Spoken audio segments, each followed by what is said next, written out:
తమ్ముళ్ళు, నేను ఈరోజు మీ దగ్గరికి వచ్చింది ఒకే ఒక విషయం.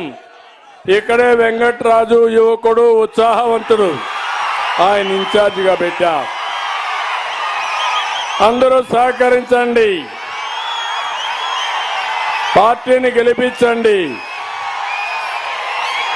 అదే సమయంలో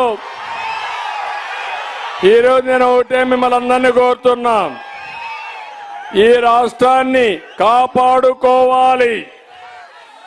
కాపాడుకోవాలంటే ఒక చంద్రబాబు నాయుడే చూసుకుంటాడు, మేమందరం ఇంట్లో పడుకుంటాం అనుకుంటే చాలా ప్రమాదం వస్తుంది.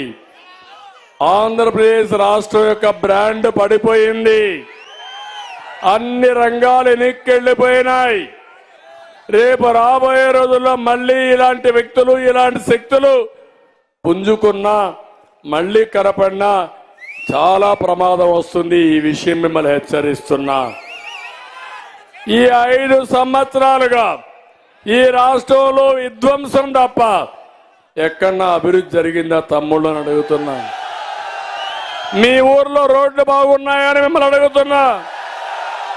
ఏ రోడ్డు అనే వేసారని మిమ్మల్ని అడుగుతున్నా. నేషనల్ హైవే దిగి స్టేట్ రోడ్లకు పోయే పరిస్థితిలో ఉన్నామని మిమ్మల్ని అడుగుతున్నా. నేను ఈరోజు హామీ ఇస్తున్నా, నేను వచ్చిన వెంటనే మీ రోడ్డుల్లో ఎక్కడైనా గుంతలుంటే మీరు చూడండి, బ్రహ్మాండమైన రోడ్లు వేసే బాధ్యత నాది.